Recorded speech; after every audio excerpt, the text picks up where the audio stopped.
Hello, welcome to Microfiche Microphone. I'm Micah, and on this channel we look at microfiche from the past, old newspaper articles in the public domain. We look at them with our modern eyes, our modern perspective, and see what we can learn from them.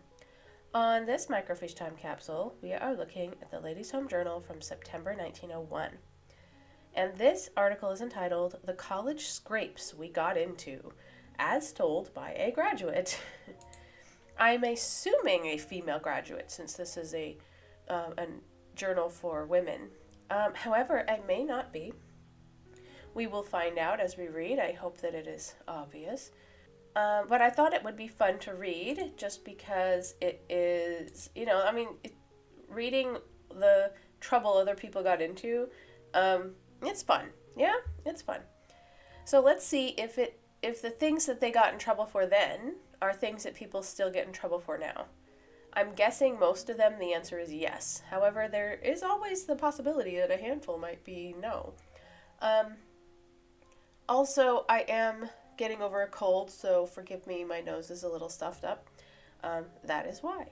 Anyway, in most colleges, life in one of the halls is a special privilege.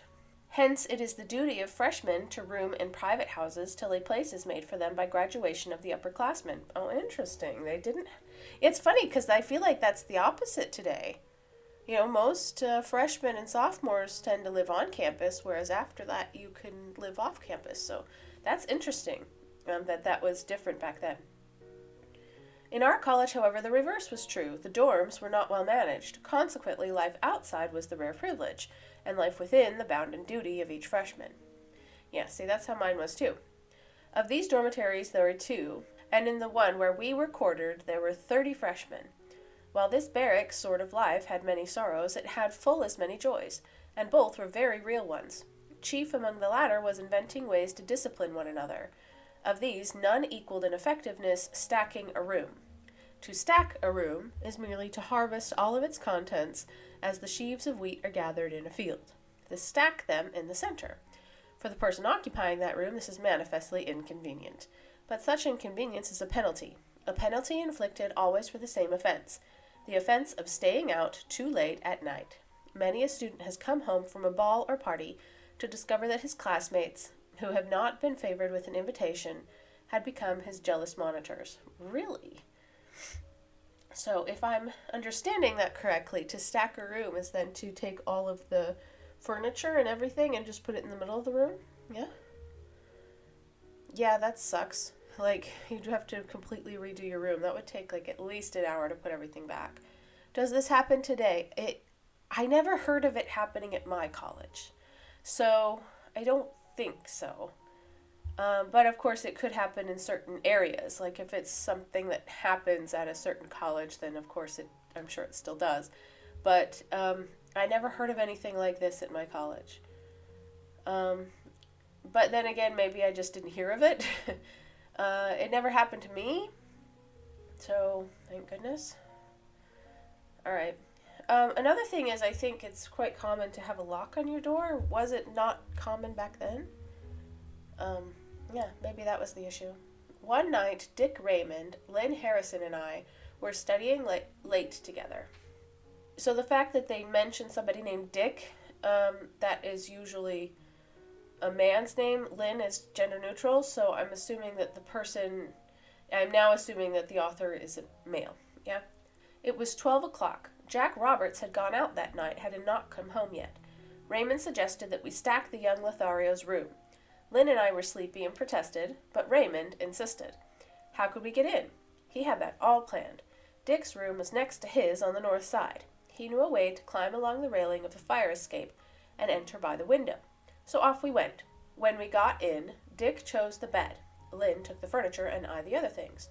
Harrison and I piled up the furniture and ornaments, and Dick threw in the bedclothes. When all was finished, we climbed back along the fire escape outside. And even before we got through the window to the hallway, we heard Jack coming. We gave him time to open his door and strike a light. Then we walked in on him. What was our astonishment to find him standing in a room in perfect order, and what was Dick's chagrin to find that by miscalculation he had led us one window too far along the fire escape, and in the darkness we had stacked his own room. Well, Well, you kind of deserve it at that point, yeah? In all the world, no place is quite so democratic as a college campus. I don't really agree with that, but hey.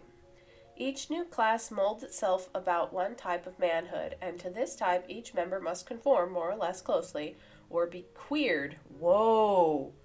I did not know this was a term back then. Holy cow. I guess that's like othering, but like, I had no idea they used that word. Okay. Holy cow, okay. Sorry, trying not to get hung up on words choices of the past. Okay. For instance, in our class, one chap attempted wearing a silk hat. Next day, he had no hat to wear. Another was so slovenly that his appearance was beyond endurance. His linen grew so soiled that we washed it for him in the fountain one day, leaving him inside the linen while we washed it. But the most exasperating case was that of Brackless Brown. Brack is an abbreviation of Blackae. Blackae is the Latin name for trousers, and the whole is a nickname for which in English would read pantsless. The trouble began with Brown's father. Fathers are, of course, of small account in college stories, but Brown's father had accumulated $20 million. Okay, this gave Brown some undue influence with the faculty, and the influence gave such immunity from college rules that he was privileged to room outside the dormitory in a private house. He was the only freshman who did so. This breach of uniformity we could have overlooked if Brown had not been boastful, but he was. And next, after his private room, the thing of which he boasted loudest was his clothes. He was a connoisseur of cloth, and he had suits of every conceivable shade and color, but his specialty was trousers. He had often told us that he had 20 pairs of trousers.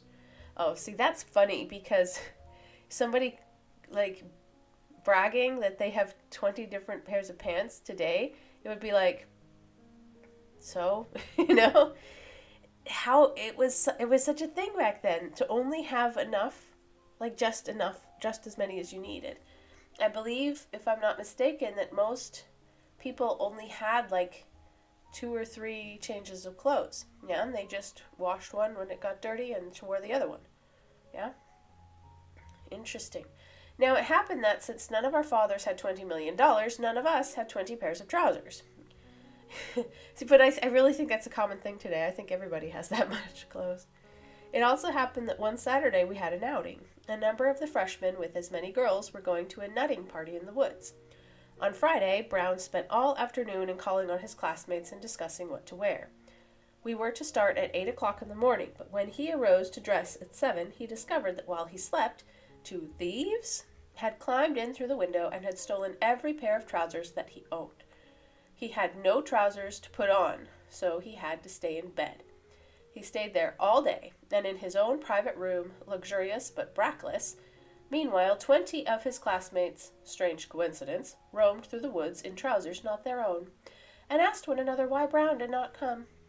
It was a rude but radical correction, and Brown never boasted either of his room or of his clothes again. Okay, that's mean. Come on. Don't leave the kid with no clothes. Yeah, I don't really like that. Come on. Did stuff like that happen at my college? Oh, probably. Yeah, probably. But I don't think it was specifically because somebody had like 20 pairs of pants. I think people stealing each other's clothes is something that always happens. But to be honest, the thing that happened the most on my campus was people pulling the fire alarms. They used to do it all the time, like at least once every 2 weeks in my dormitory. It was just, yeah, oh, the fire alarm's going off? Okay, whatever.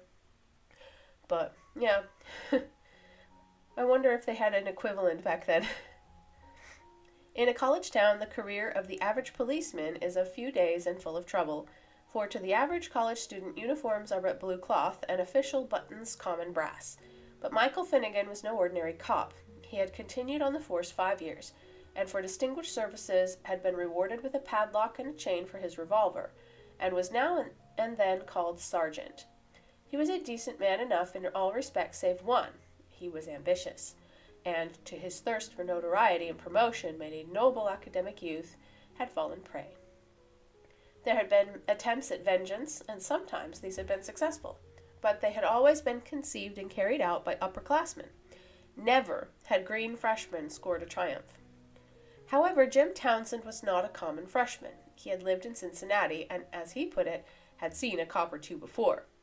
He schemed a scheme, and 3 of us, who had the largest personal score against the officer, were favored by being chosen to help put it into execution. One other person was involved, namely Professor Finale, the all-too-lively instructor of dead languages.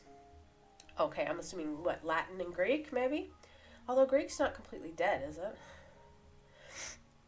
In former conflicts, he had given aid and comfort to the enemy. The same professor had a new carriage. This same policeman's beat lay past the house wherein that carriage stood, thence past the college and down Webster Street. That officer was on night duty, and that night was Halloween. We would watch our chance and take that very carriage down that very street, haul it a mile out to the road to the very sergeant's cottage, place it on his portico, and barricade his very door with it. If he should meet us, were we not all masked, and could we not outrun him? Okay, this is just dumb. All right, we finished the job without a sight of anyone, and chuckling over our complete success, were ready to go back to town when the door of the carriage opened quietly, and out stepped Finnegan right in our midst. Gentlemen, I know your voices perfectly and recognize all 4 of you. I have enjoyed my ride here very much, and if you will haul me back to town and put the carriage where you got it and apologize to the professor, I will let you off. If not, you must appear in court tomorrow and answer to the charge of theft. We had no option, so we started back, this time with Finnegan on the driver's seat. The trouble was, some seniors heard us plotting and had told the sergeant. After we had passed out with the carriage, they had sent the word around among the upperclassmen, so that when we came toiling back, pulling the carriage up the hill, it was to find 200 students lined up on both sides of Webster Street to cheer and yell and howl derision at the freshmen and their cop. Alright, I don't really get this. Like, why? Okay, so they took somebody's carriage, and they were going to park it in front of the sergeant's house so he couldn't get into the door. But it turned out that he was actually in this carriage itself because he'd been tipped off by somebody who figured it out, and he said that they were going to, he knew who the kids were because he recognized their voices.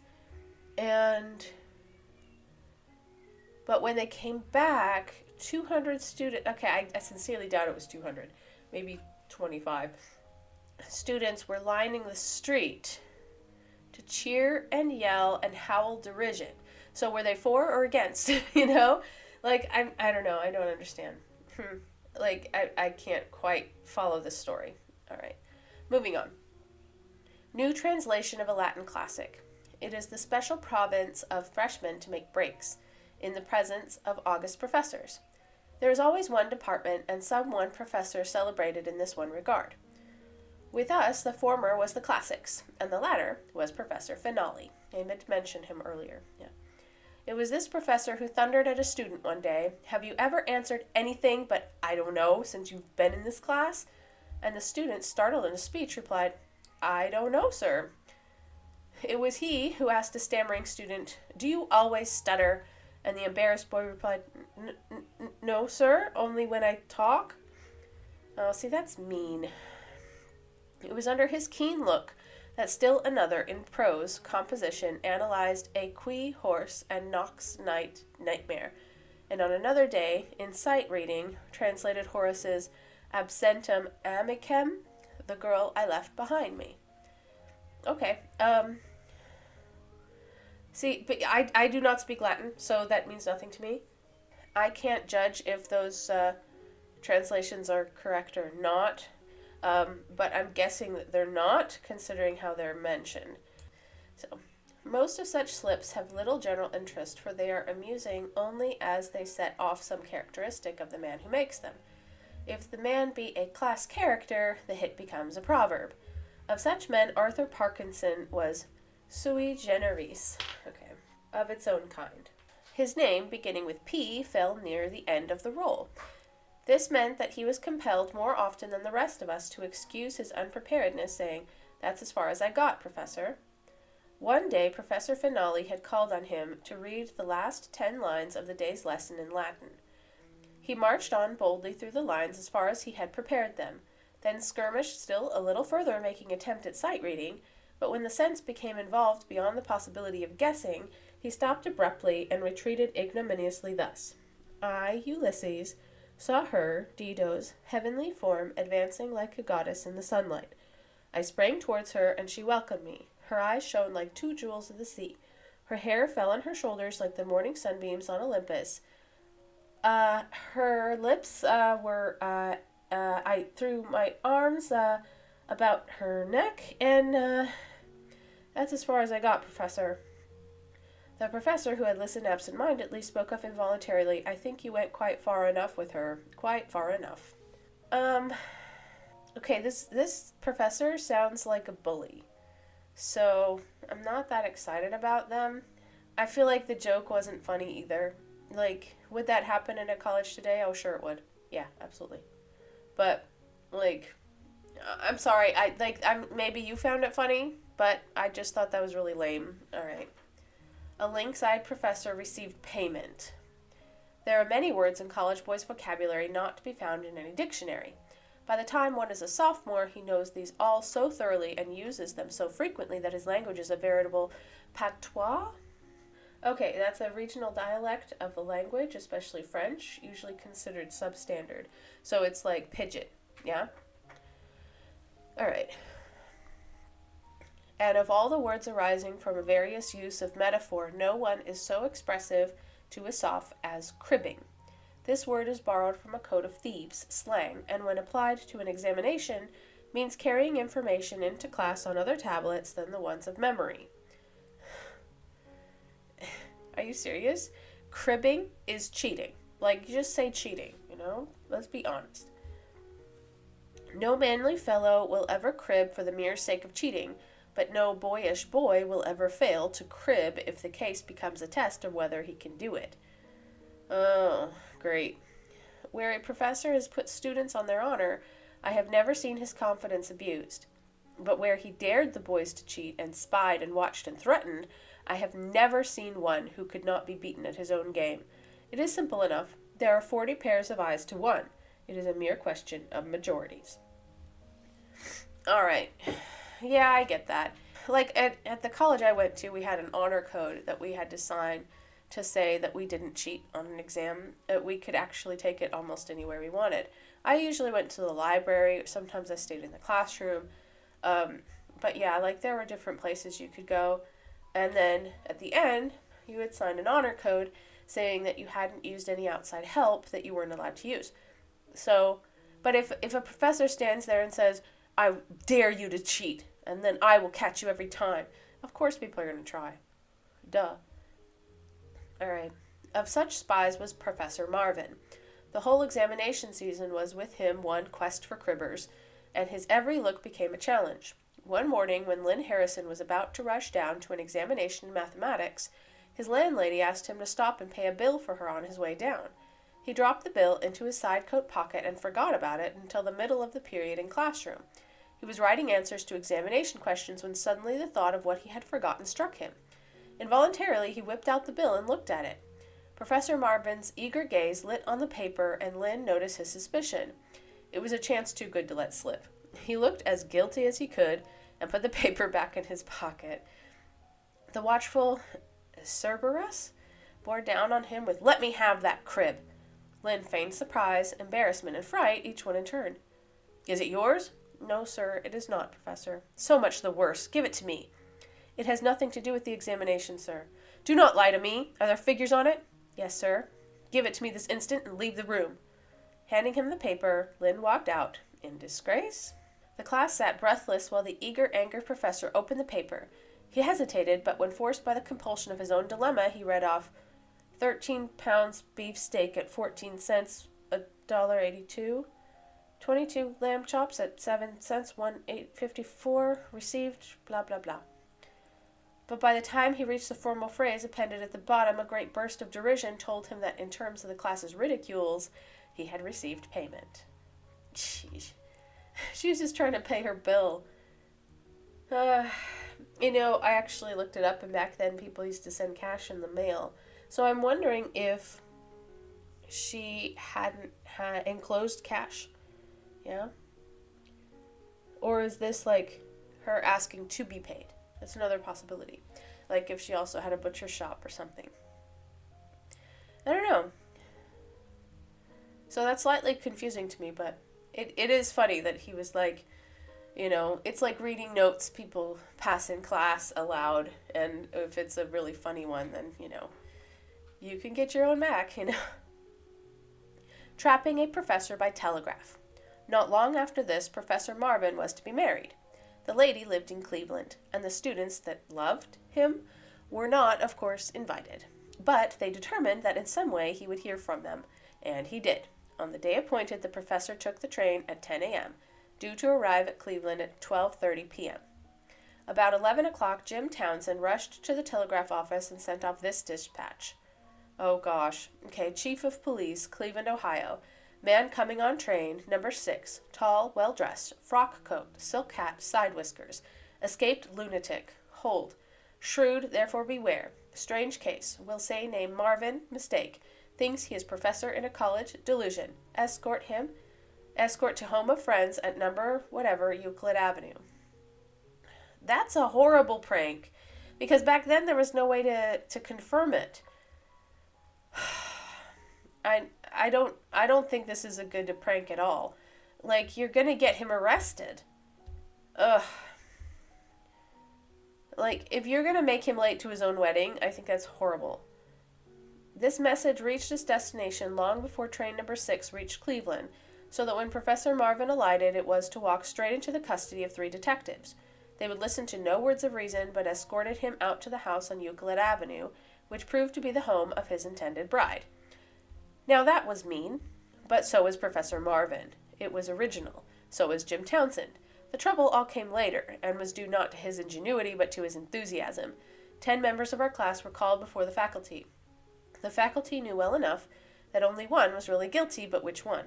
They questioned one after another, but each one professed his innocence. We were just about to be dismissed when Prexy, moralizing on the outcome of the incident, dropped this sage observation. Why, gentlemen, just think. Suppose that telegram had gone to the asylum instead of the Central Police Office. Our professor would have been incarcerated.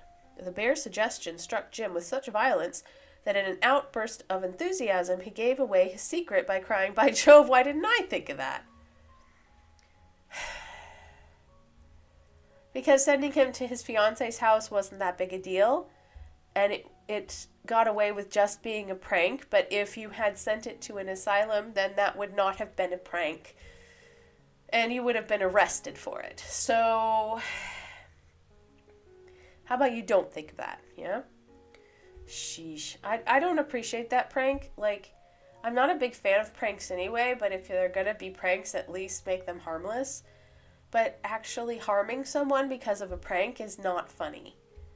Alright. The humbling of Sergeant Finnegan. Sergeant Finnegan, the policeman, had been gloating over our discomfiture of the year before when he stepped out of the professor's carriage on his own porch. This gloating was annoying, so we determined to stop it.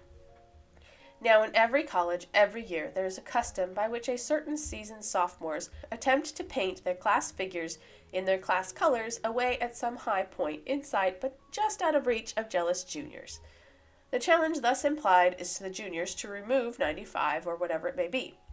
If they can do this inside of one day, well and good. If not, they are to leave it there forever and confess themselves humiliated. With us, the customary season for this spree was early in the month of March. The favorite point was the tall chimney on the gable of the library. We sophomores all knew the custom, and we honored it. The juniors all knew it, and they feared for it. The professors all knew it, and they deprecated it. Why would we do it? Everyone expected that we would, but none so eagerly and with such firm determination to prevent it as the frog-like, ox-like Finnegan. The difficulty always had been to get up the gable to the chimney. Ladders, lightning rods, and ropes, and various expedients had been used at various times. We let the word get around to Finnegan one night that this year something novel would be tried, and that, too, on the very night. He trod the campus, jubilant, and watched and waited. At just 2 a.m., we found him there. All things were going well. We had no paint at all. We were not out for juniors, but for him. 2 men decoyed Finnegan at the south end of the building. 2 other fellows and I climbed up by the means of a ladder to the roof at the north end. We 3 crawled over to the gable near the chimney, and from there we lowered to the ground by 2 long ropes a great clothes basket. One sophomore on the ground got in the basket and was quietly and quickly hoisted to our place. We let the empty basket down a second time to take a second man. The officer was watching, and we knew it. At that very moment, the remaining sophomore discovered him on purpose and ran off. The sergeant took the bait and came and stepped into the basket. Why would he do that? He would allow himself to be drawn up into our midst. Like, why would they pull him up, though? Like, if he could... That's just stupid. Okay, he would allow himself to... Okay. Then there would be a repetition of the scene of the year before on the porch. We drew him halfway up, and then stopped, made fast the ropes, climbed down the ladder on the other side, and leaving him there, we went home and went to bed. He had to sit there until 6 o'clock, when Ajax, the old janitor, arriving, climbed up, loosed the ropes, and let him down. Meanwhile, he had 4 hours sat still, staring like the Buddha at a blank stone wall. Okay, now that's funny. They didn't even do any pranks. It was just that they made it look like they were planning to, until he followed them up and then got him stuck in the basket. Like, that was his own fault. Because did he really think that they would look down, see him in the basket, and still pull him up? Why would they do that? Why would they do that? They wouldn't. So no, that's funny. Like that's funny. I like that one. Hungry students' exciting chicken hunt. Of all expedients to satisfy a hungry student's appetite, the one most satisfactory is a chicken roast. Now, a chicken roast is merely a midnight supper, cooked by home talent and eaten in a clump of woods where the natural charm of being a true bon vivant is heightened by the element of uncertainty from which one of the 3 sources interference may arrive: the college authorities, the upperclassmen, or the owner of the chickens. So you're stealing them? Okay, that's great. Awesome. Lynn Harrison and I thought we knew where there was an untouched coop. Our plan was to secure the chickens first. After that, it would be soon enough to get the gang together. It was a desperately cold night. We found the roost and found the chickens on it, but the one was so high that we could not reach the other. Now, Harrison had heard that if a chicken's toes were cold, and you held a warm board near the roost, the chicken would step off the roost and onto the board. Then, together, the board and the chicken could be lowered. We found a nice long board and undertook to warm the end of it by holding burning matches to it. But it was here that trouble began. The coop was merely an abandoned cow pen and contained a lot of hay. Okay, this is then really, really dumb. Are they going to set fire to this? A half-burnt match discovered this before we did, and from this point on the story moves too fast to follow. Oh gosh. So did we. 100 yards away, we stopped and looked back. The chickens had escaped by flying through the open window. They would be uninjured. $5 would exceed the value of the pen. We would send that to the owner through the morning's mail. Well, at least they paid for their antics. Sheesh. No serious harm was done except that we had lost our fun. I would be mad. I'm sorry. Even if you paid for it, I'd be mad. But even while we ran, Lynn's fine imagination had conceived a substitute. The people of the town had lately organized a fire department. They had 17 alarm boxes, and they had a fine new building. They had a 4-wheeled Niagara apparatus to be drawn by ropes and worked by hand. They had 20 volunteers, and these had gorgeous uniforms. They had had parades galore. The only thing they had not had was practice. It was midnight, to be sure, but, to be sure, there was a fire. We sent in an alarm, and then hid behind the stable. Okay, that's actually not a bad idea. Go ahead and call the fire department and keep it from becoming a forest fire. That's actually a really good idea. Good job. 15 minutes later, 15 toiling, half-dressed townsmen tugged their apparatus up that hill. On they came, puffing, sweating, buoyant, radiant. It was their first alarm. The owner of the property was still asleep and all unconscious of the popularity awaiting him. Away the firemen went, prancing to the rescue. But when they reached the place, they found the property, a pile of smoldering ashes, the fire all smoke, and the only citizens awaiting them, a dozen sleepy chickens. Well, it was still a good idea. Yeah, let's go ahead, call the fire department, make sure it's under control. Yeah, and then they can take a look at it and make sure that that everything's completely out and no one's in danger. I think that was a good idea. the way they're talking about them not being very, like, practiced, like not having ever done anything, well, it seems a little derisive, doesn't it? Yeah. Like, a little bit like, whatever, they're not important, where I don't think that's true at all. I think that they are important. It's just that they just hadn't had an emergency to respond to, which isn't necessarily a bad thing, But it just makes them for not very experienced, that's true. But not derisive, they're still doing their best. All right, moving on. Made it pleasant for a newlywed professor. For some reason or other, Professor Marvin, since the little episode at his wedding at Cleveland, did not like us. Gee, I wonder why. And, in worst taste, he showed it in class directly. He came back from his honeymoon, so there was nothing to do but to make the first week of his return home with his bride as cheerful as possible. He had gone to Mrs. Berkeley's with his bride to board. So that evening, 6 sophomores distributed 2,000 handbills into every nook and corner of that town. Daylight came, and the small boy portion of the population arose to the occasion, for the following is what they read. Great circus coming. Free tickets to be given away. Attention, boys, 6 to 14. Assemble at 9 o'clock on Tuesday morning at Professor Marvin, in celebration of his wedding, will distribute in the street in front of Mrs. Berkeley's boarding house 300 tickets of admission to the circus to 300 boys. Free. First come, first served. Free. Great. Now he's going to be overrun by small children. This is... By 8 o'clock the next morning, the street was a vast howling pandemonium.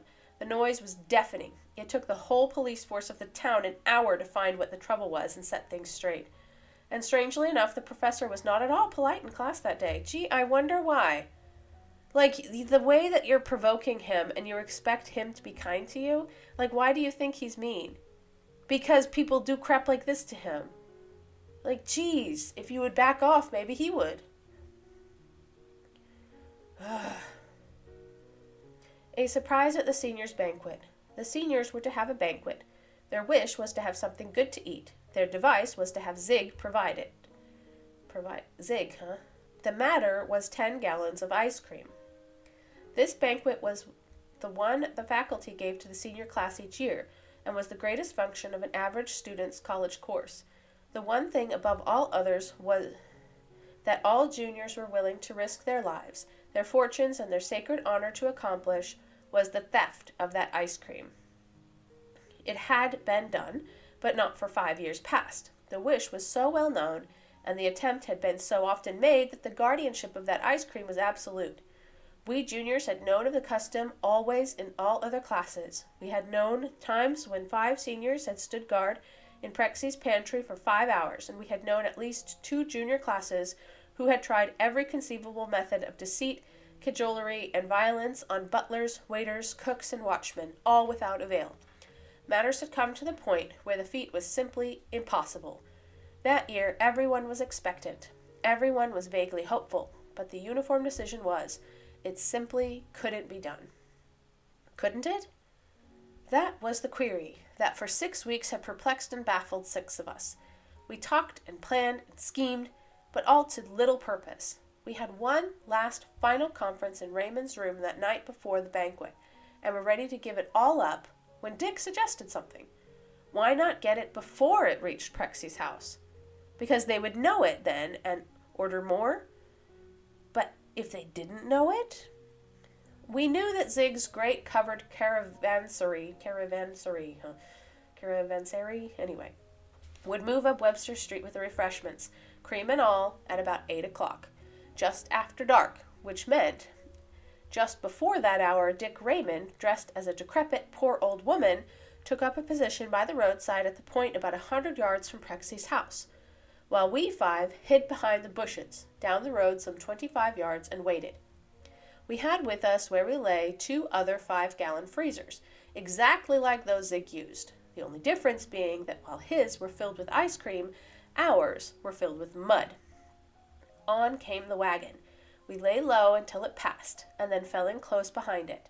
At the proper time, the poor old lady tried to cross the street before the wagon, turned, got frightened, stumbled in the darkness, and then reeled and fell almost beneath the horse's feet.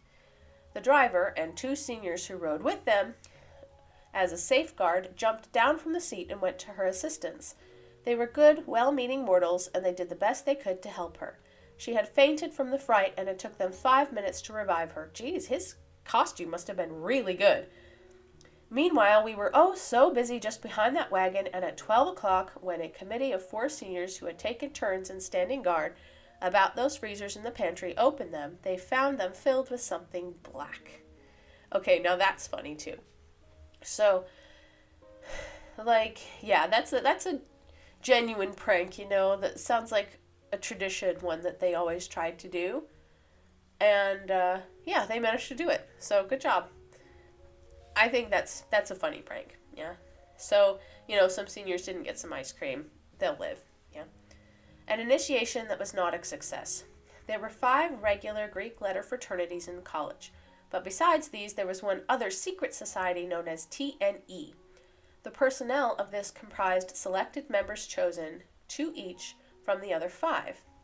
In each of these, 5 candidates must be initiated in the freshman year, but in this one not until sophomore and junior years. This last initiation was a terrible ordeal, for to it were brought by the representatives of all 5, continued on page 34, 5 groups, all of the diabolical inventions and devices used to terrify the novice in each separate group. All of these expedients, the larger number centered around that one article which invariably figures in initiations, and the one that lends itself to various uses more than any other, namely, the coffin. Why a coffin should be used is a mystery, but mystery is the thing on which these societies thrive. Is this done today? I don't know, maybe. I do know that some fraternities and sororities do hazing. Do they have like a secret fraternity? I don't think so. But, and again, I'm not sure. Maybe some do. The gruesome joke was reversed. A single junior was to be initiated one night early in the term. There happened to be not another junior in the whole fraternity that fall. Hence the initiators were all sophomores and seniors. We seniors longed for just one final spree before our dignity came full upon us, so we asked the sophomores to drop out, which they did. Our plan was this: to coffin up the junior in the anteroom of the fraternity hall, tell him we meant to bury him alive for 2 hours, carry him a distance equal to that to the nearest cemetery, place the coffin in a secret place, and by the delusion of dropping clods on it, make him believe he was entombed. We would leave him while we came back and had our feast, then go out and release him. We boxed him up all properly enough. We carried that heavy box away, and it was heavy, almost half a mile. It was a dark, wet, muddy night, the coffin heavier than usual, and the whole a most laborious procedure. Finally we got through, and came back, tired and hungry, dripping wet and weary, to Zig's restaurant. We entered, when what was our terror first, then chagrin, to find either that junior or his ghost sitting at a table with a dozen classmates laughing, talking, jubilant. What had happened was, when we left the coffin in the anteroom and went to get our coats and hats, some other juniors, in connivance with him, climbed in through a window and released him. Then together they filled up the coffin with loose stones, screwed down the lid again, and made their escape.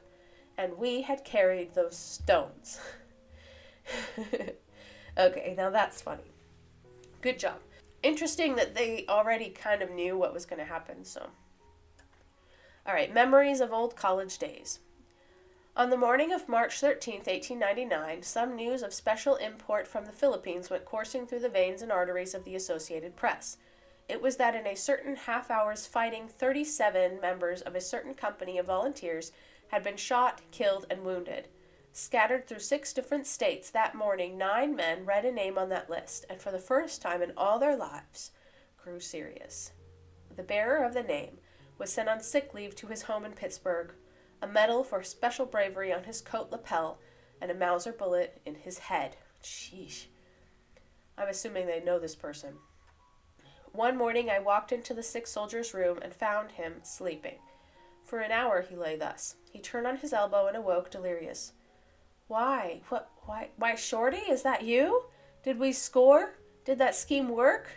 I'm hurt. Take out time. Time! There were 700 scrubs.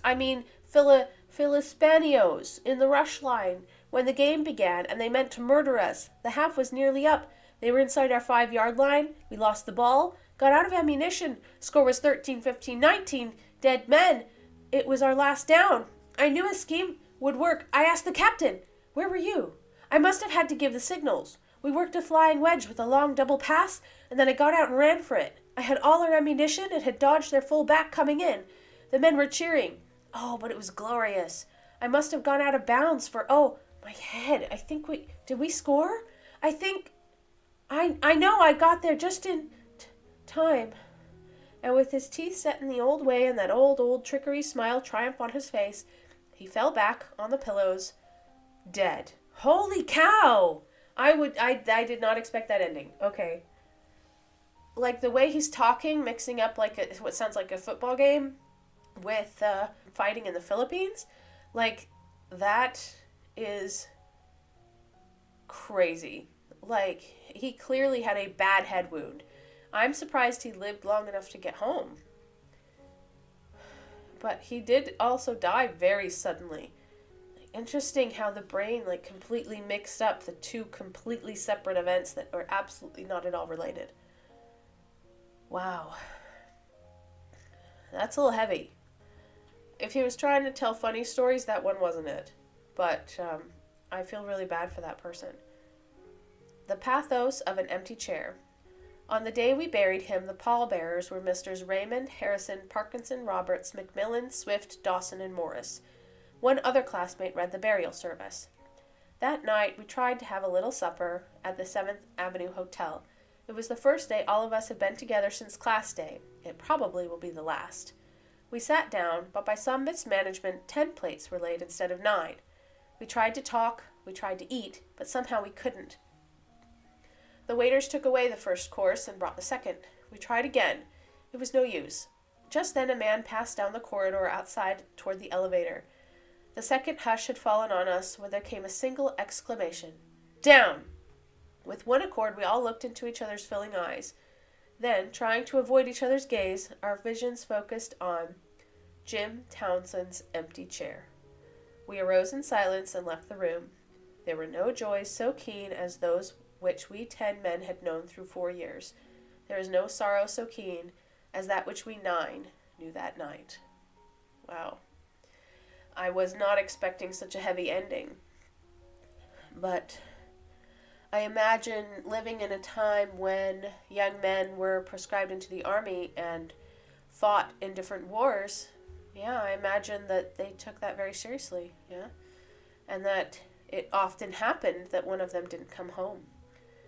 In this case, one did come home wounded, but mortally wounded, yeah? And he was able to say something. He did recognize his friend, it sounded like, at the end, but he just mixed up all of these different things that happened because of his head wound. It's really, really tragic. So, very heavy ending, but it's a reminder that in college we make very good friendships, and we have these close friendships and companionships that we can carry with us through our lives. I'm still friends with a couple people that I was friends with in college and still contact them regularly. So, yeah, I think that's a positive thing, yeah? Even if one of them eventually dies young, and like in this case. I've also known some people who have died young, and not necessarily college classmates, but yeah, I've known a few people. I think that everyone processes grief differently, and if they had just come from a wake, yeah, I understand that they wouldn't have much appetite. Anyway, so it was supposed to be lighthearted and kind of took a serious turn, so sorry about that. Didn't see it coming, I hadn't read that part. But, college antics, I think some of the pranks were innocent, and as I had commented at the time, and I think some of them were horrible. And I do appreciate, however, how that helped the author form and forge very close friendships with some of the other people he was working with. And I hope you enjoyed it today. Leave some stories of your college experiences down below. Like, what do you remember was your most memorable experience. And please like the video, subscribe to the channel, and I hope to see you in the next video.